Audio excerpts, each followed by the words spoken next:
What's up, guys, and welcome back to my channel. This is our review of Married at First Sight, season 10, episode 9.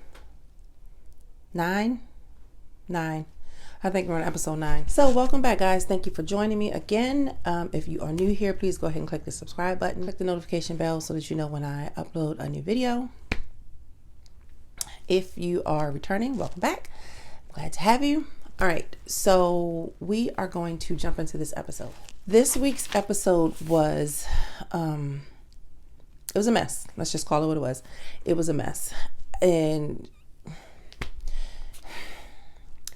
guys, what can we say? It's just going from bad to worse. Let me just say, like I said in my first review of this show, I've been watching this show since season 1. There were a few seasons in the middle that I did not see, but for the most part, I've seen, out of 10 seasons, I've probably seen 7, I think, maybe 8. I feel like the integrity of what this experiment was initially was supposed to represent is gone. Like, this season feels so, what's the word? So watered down. It feels so disingenuous. It feels like marriage is not the goal. It feels like it's all for drama, for television, and for ratings. And it's just sad because I feel like they're mixing people who didn't have good intentions with people who potentially did have good intentions, and it's just becoming a disaster. So I just wanted to kind of get that out. So let's start with the good, Jessica and Austin.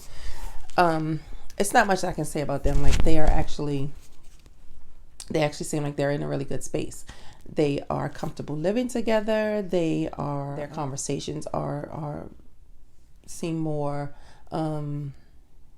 relaxed. Okay, so each couple got a note from the experts, and it had a question in it, and it was up to them to discuss the question, or answer the question, and then have a conversation, trying to open the lines of communication. So Jessica and Austin's question was, discuss your history with love and what it takes for you to get there. So she asked him, has there ever been in love? And he says yes. And Jessica says she's not sure. She thinks she's been in love, but she's not sure. She didn't know if it was actually love or if she was just going through the motions. And we had talked about before that, I mentioned before that I felt like Jessica was just doing things that she thought was in accordance with some kind of a timetable. Like, you're supposed to graduate from high school and then go to college and graduate from college and meet your spouse and fall in love and get married and have a baby.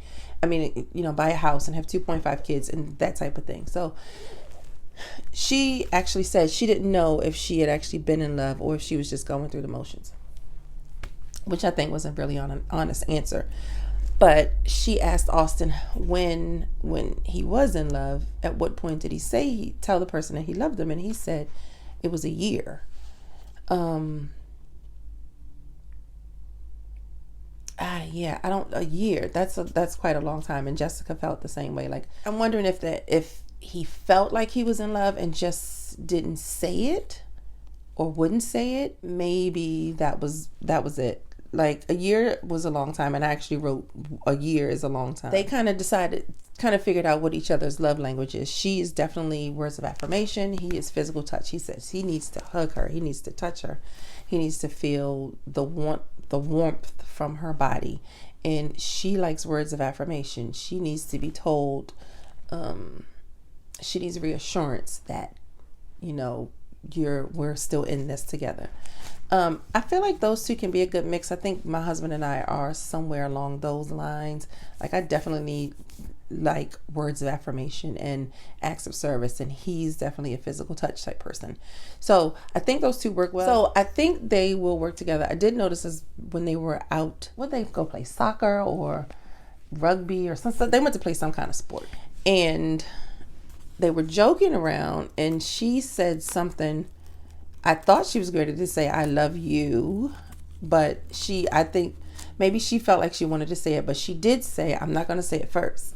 I don't know if she said that in the confessional part or if she said it actually to him. Listen, I can't really remember all of the details about Jessica and Austin because all of the other foolishness that happened in the episode has kind of just wiped all that slate clean.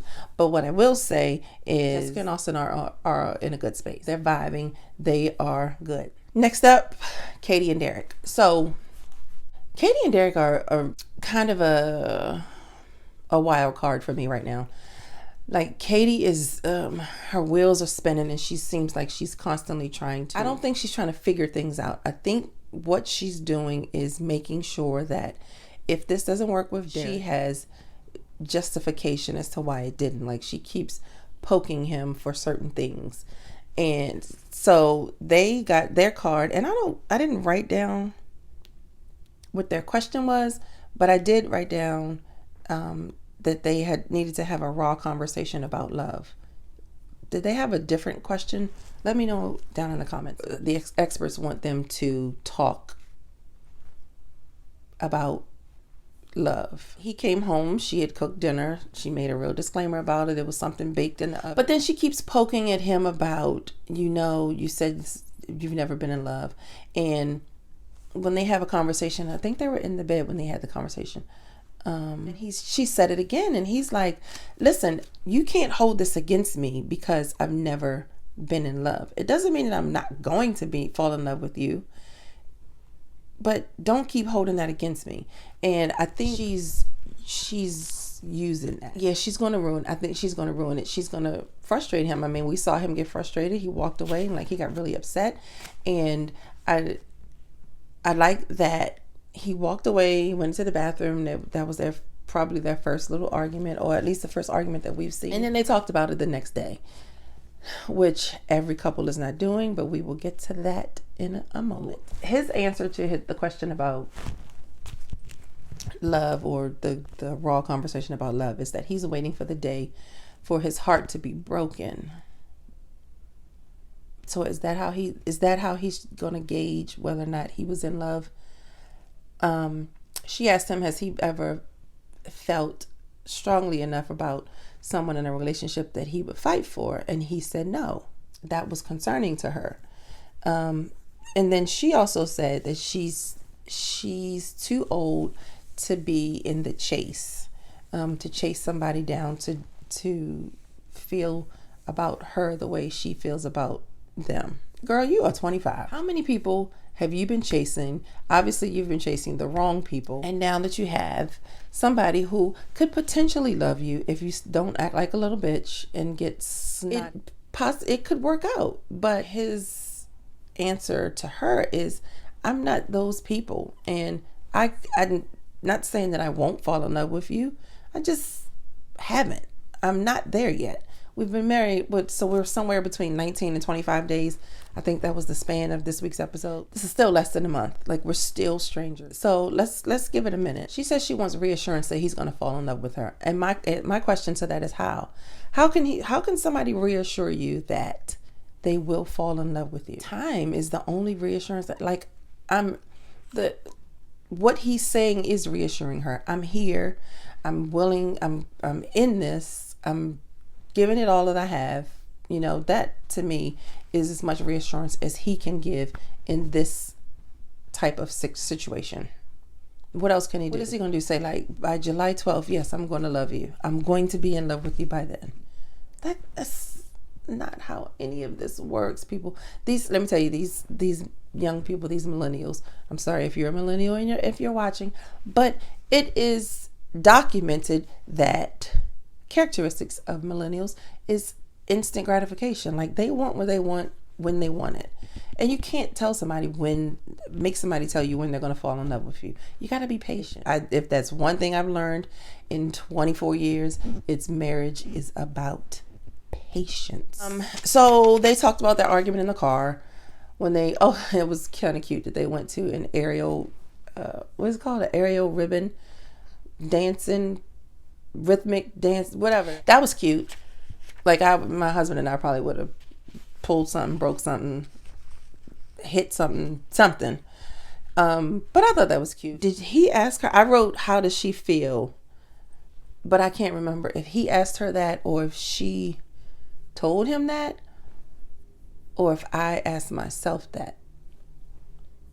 What y'all think? They ended on a better note than they started. Like he apologized in the car for his for getting upset. She apologized and they held hands. Her apology was a little bit bitchy. That's kind of where she's leaning, right? It was kind of like, yeah, I forgive you. Well, she said that first, I forgive you. And then she said, and yeah, I'm sorry, or I apologize, or however she said it. I don't know. I still think she's going to be the reason if they don't make it. So yeah, that's Katie and Derek. Now, I was trying to go from good to bad and from bad to worse, but the last three couples are kind of all in that same pool of worse. So I will start with, let's go with Zach and Mindy, because I feel like they didn't get a whole lot of camera time. So they also got a note on their door. Mindy is obviously still in the apartment by herself. Zach has not moved in. So they get a note on their door. They meet up at some waterfalls. I think it probably is like Great Falls or something. And they take the dogs for a walk. And so she shows him the question. And their question is, what will it take for you to fall in love in the real world? And I think that was their question because Zach made a comment when they were on the honeymoon that he was ready to get back to DC and get back to his life, to get back to the real world, and he probably would, fall in love with her then, or their relationship would change then. Mindy says thoughtfulness will help her fall in love. She likes acts of service. She likes gifts and things like that. And she also needs affirmation. I think even more so now because he has been telling her all this time that he's not attracted to her. So she definitely needs affirmation that she is who she thought she was. Zach starts talking. What is he saying? It's probably a lot of editing and production, but it's a lot of Zach too. Like I wrote big in the middle of my paper, what is he saying? Underline. What is he saying? Like he starts talking and I'm listening. I'm actively listening. Like I'm not just listening because I tell my family, I got to watch this. I'm doing my homework. So I'm watching this. So I'm actively listening, right? And I'm watching it. And he starts talking and I'm listening. And then it's like, oh, what? Mindy even said he's saying everything without saying anything. Even when he was talking to his friend, he Skyped his friend, and he was trying to explain to her why he was not there, why he was not moved in, why he was not, why.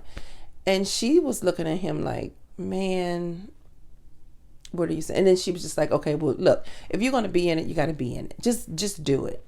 What's holding you back? Just do it.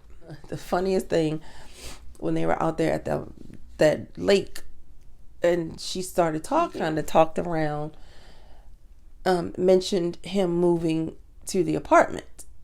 And 5 seconds later, he starts whistling for the dog and goes wandering off. Like, what? Okay, so that's my answer right there. You're not going to move in. Eventually, he does come over. They do little face masks together. I notice he does have his ring on. He just does not like her. He doesn't like anything about her. I think he's okay to hang out with her as a friend. I think I said a couple weeks ago that he probably would like her more as a friend. Go have some drinks, have some wine. But as a partner, he wants no parts of her. And I think it all started back on the honeymoon when she didn't take a shower before she got in the bed, and I think he was immediately turned off. He said it. You're not going to take a shower? Like, we've been traveling all day and you're not going to get in the shower before you get in the bed? And I think at that point he was done. They are not going to stay together on decision day. Michael and Mika. The first thing I wrote at the top of my paper was, Mika, calm down. Like, why is she so wound so tight? And then as I watched the episode a little more, I realized even before they had lunch together or went to lunch or something, but even before they got to their little lunch together, I realized that she has gotten braces since they got back from the honeymoon till now. So her jaws were real tight. So when he came and was helping her take her hair out, take her weave out, and she wasn't talking much, it was probably because her mouth was hurt. So, and then later on in the episode, he does mention something about, you got braces. So, but she still is really uptight. I think they got the same question as Jessica and Austin, talking about which was tell your history with love and what it takes for you to get there. But before they got that question, so when he was helping her take her weave out, he talked about his job situation. His job situation was his explanation was really interesting. And now I don't know who's telling the truth about what. I don't know these people.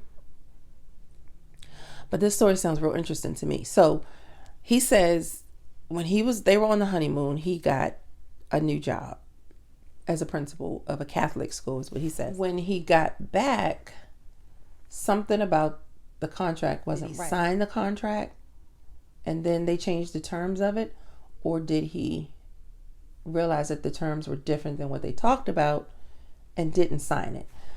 Either way, before he did all of this, or in the midst of all of this, he should have had a conversation with his wife. In this moment, she is his wife, and job changes affect your household. He should have talked to her about it before that moment. She seemed very caught off guard that his job situation changed that quickly. Changed so much that where he had denied or backed away from the other job, had another job interview, accepted the job, signed the contract, and now you have a start date. That's a lot of happenings, and you haven't told your wife about it at all. She didn't like it, and she feels like he's lying to her again. If he's lying, he put a lot of thought into that lie. I mean, that's a lot of thought. That's a very creative lie, is all I'm saying. I think with her, because she's so judgmental and she has him under a microscope all the time, and she can't get past the first thing that she feels like he lied to her about.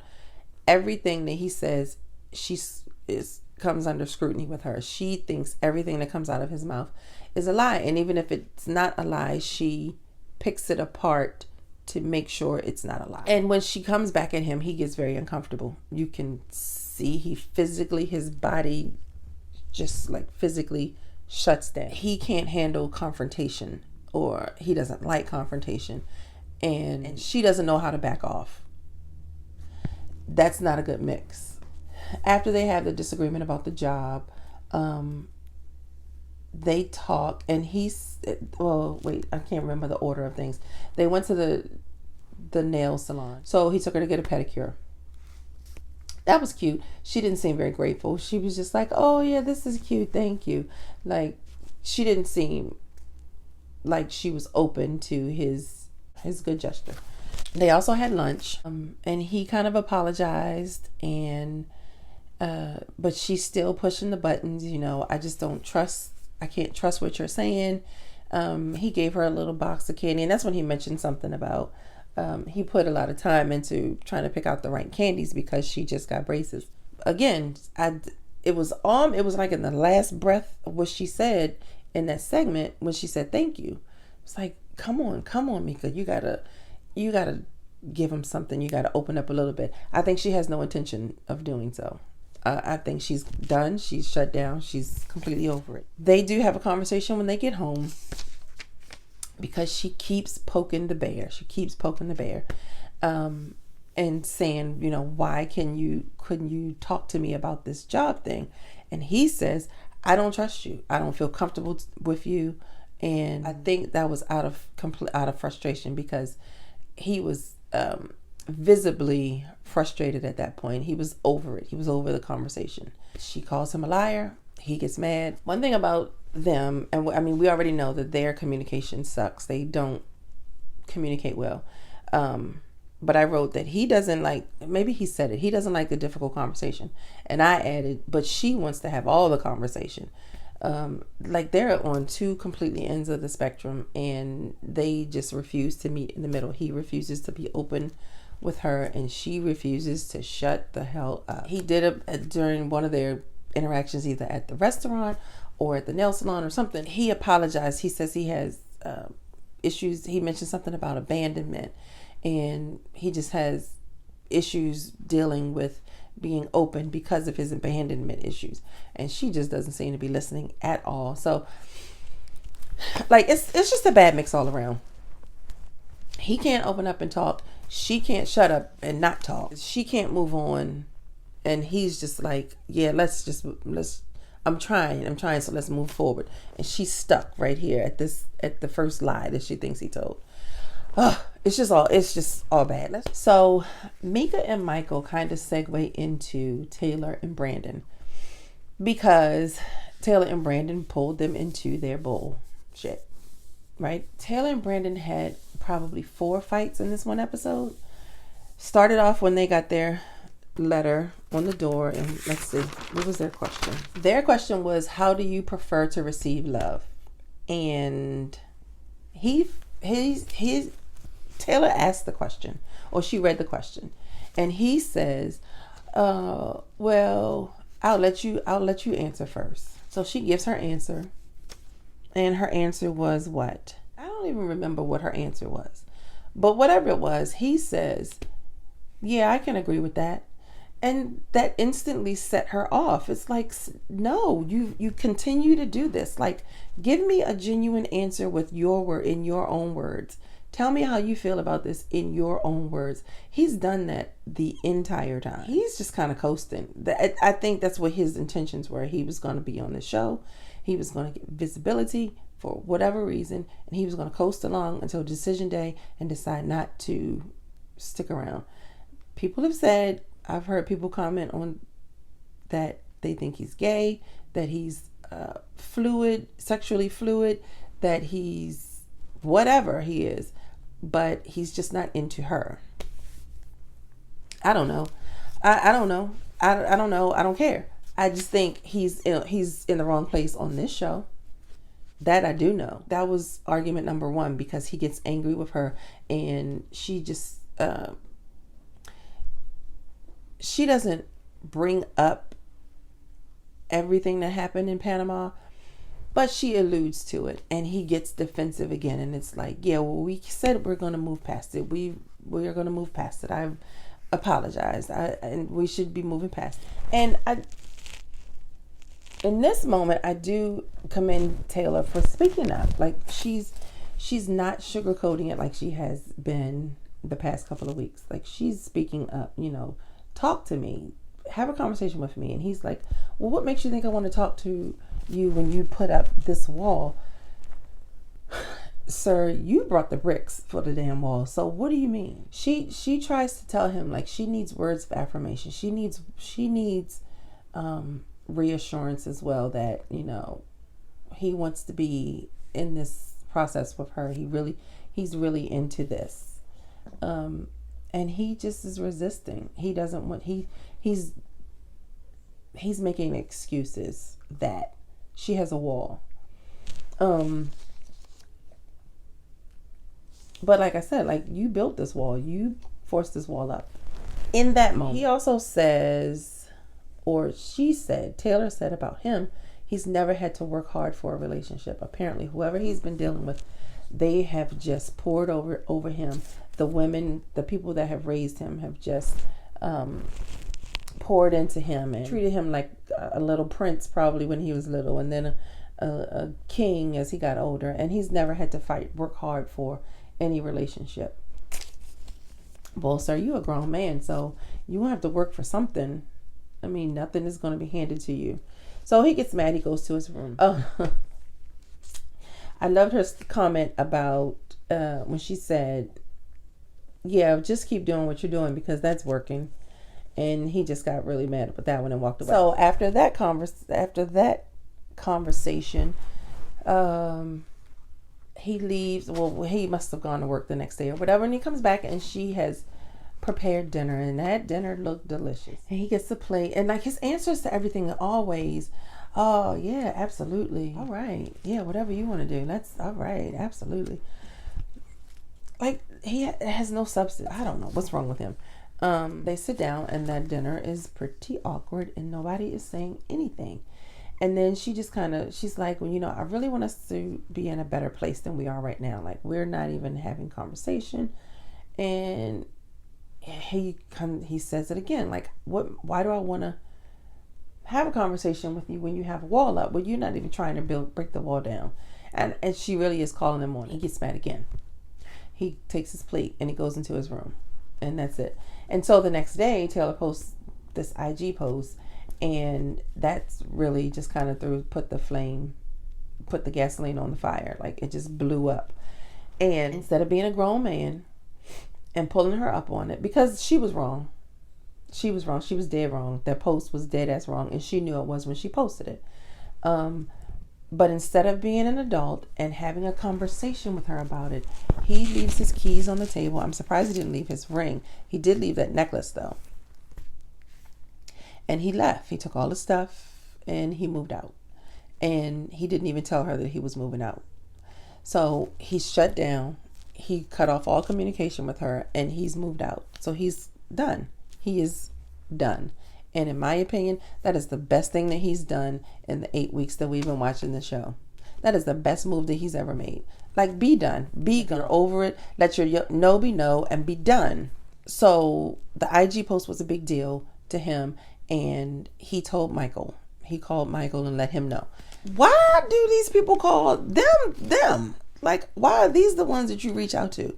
Michael says, Brandon and I have become pretty close. We kind of lean on each other to help each other out. He was there when I was having my issues. Well, he didn't seem to help you much, because you ain't in no better place than he is. And Brandon had the nerve to say to Michael, we're in a worse place.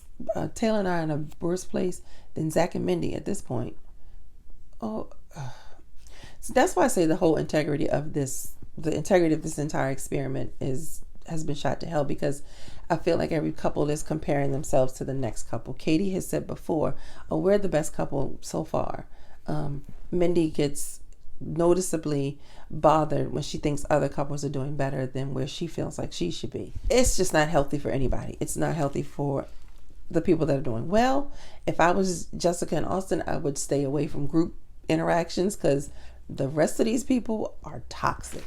But getting back to Taylor and Brandon, Dr. Viviana made a good point. Was it Dr. Viviana or Dr. Pepper? One of them said, when you're in an argument with your spouse or in disagreement, you have to fight fair. You can't hit below the belt. And in all honesty, Taylor did. Like I said, she knew what that post was going to do to him. She knows he's a ticking time bomb. And in her mind, it was harmless. It had nothing to do with him. It was not directed towards him, but you knew he would see it, whether it was about him, around him, or referencing him, or whatever. You knew he would see it, and you knew he would go off. You've seen him blow up for things a lot smaller. So, and you're a research scientist, like, you're smarter than that. You know what's going to happen. So at some point, Taylor and